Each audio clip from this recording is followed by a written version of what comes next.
the fire today. I really hope you win. Let the sorrow begin. I lost a friend today, and I'm praying for everything to be okay. I cry out to you. Your memory surrounds me. I call back to you.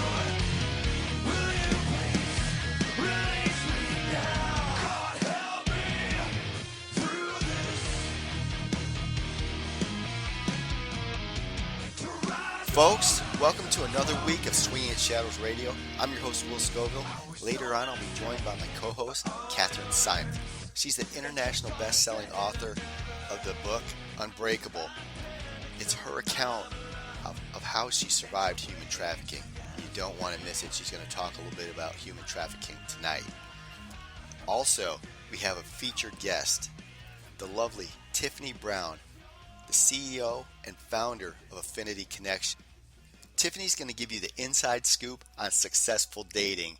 You don't want to miss it. This could be your chance to find that special person that you may spend the rest of your life with. Not only do we got the best talk in town, we also got the greatest music. Right here on Swing at Shadows Radio, we've got Forever Town with Hot on the Heels of What's Real. And what's real is these guys are like right down the road from me in San Marcos, Texas. So listen up and don't go anywhere. Here comes a feeling, down for the cards, here's the deal.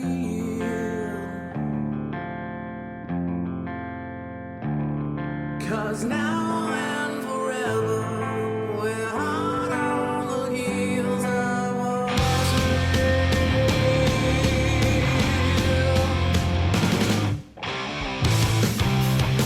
It's time to make quit the rock, to rip the face off the clock. I'm reaching out for the roll, so push the pedal and go. We're standing up for the soul, yeah, it's about time to show.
That was hot on the heels of What's Real from Forever Town.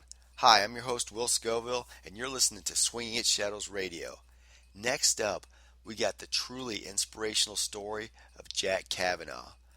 Jack Kavanaugh, a young student, he broke his neck doing something that he's done hundreds of times during the summer. Well, he tells you his inspirational story, how he had to adapt to his new normal, being in a wheelchair, and how he's determined to win back his independence. Now, this is really inspirational, it's motivational, and you know what? A lot of times you'll find out there's people that are going through really tough situations in life, and this is what we do. We equip you with the tools to fight, to just don't give up, don't lay down, because you can do it. Now, here's Jack Kavanaugh and his story.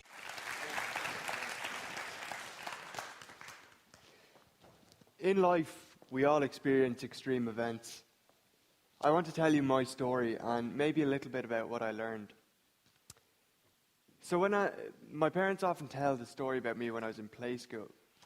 One Friday afternoon, we were told that we could bring our bicycles in school the following week. So later in the day, we were out in the yard and I heard some of the older kids saying that they could ride their bike with no stabilizers. Obviously, me being me, I chimed in, claiming that I could too. And then I realized I had to follow through with it. So that evening I went home and I nagged until Dad would take off one of my stabilizers. And then I nagged him some more until he took the other one off. All weekend I repeatedly hit the dirt, fell off that bike, cuts and bruises everywhere. But for some reason I kept getting back up. Happily on Monday morning I arrived into school and people have told me that I cycled majestically around that yard. But the important thing was that the stabilizer stayed at home. Why was it that I was able to repeatedly get up from failure? It's simple. Kids and babies are fearless. They don't understand fear. It's not in their makeup. It's something that we as adults teach them. Everybody has that something, you know. It lights us up inside. It gives us a buzz like nothing else. It doesn't matter if nobody else understands it, because to us it's magic. For me, that was windsurfing. It totally consumed me. I couldn't separate myself from it. And I decided the best way to spend more time on the water would be to become an instructor. So that's what I did. And I sort of fell on my feet with a brilliant job down the west of Ireland. I suppose you could say it was my ideal job, living on the beach pretty much all day, every day, with a great bunch of people. My windsurfing really improved over the course of a couple of summers out there, and I got to the stage where I was doing front flips and freestyle, and I even started to compete. The only word I can use to really describe my relationship with windsurfing was passion. When I was on the water, it was my escape and my best freedom, I suppose. Then the next big thing for me was college. First year arrived and I was living in college accommodation. The group of lads I lived with just absolutely clicked. I ended up doing a course that I actually really enjoyed. And strange enough, for a first year, I actually struck up a really good work-play balance. But then it came to the end of the year, and I found myself down the west again. It was one of the first days of the season, and I was sitting totally by myself on Ellie Beach. It was one of those ideal scenes when, as you look back down the beach, the only footprints in the sand are your own. The sun is setting over the horizon, glistening on the water, and it's just absolutely gorgeous. And next thing, I catch myself smirking away uncontrollably. You know, one of those moments when you just catch yourself smiling. And I realized why. It was because I was just so content with where I was, with what I'd achieved over the past couple of years. And I suppose, really just that all my hard work had paid off and gotten me to where I was. Little did I know that in only a matter of weeks, my whole life would quite literally be turned on its head. Just over 2 years ago, I had an accident doing something that I'd done so many times before. In an instant, I went from having the crack on the beach on the first day of my holidays,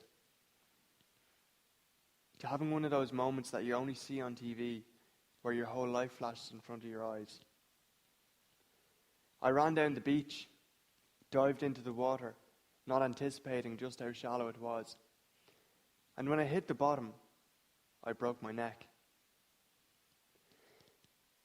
As I lay there face down in the water, I was both completely aware of what had just happened, but also completely unable to move. Luckily, I was taken from the water before I blacked out or suffocated, and from there, chaos ensued.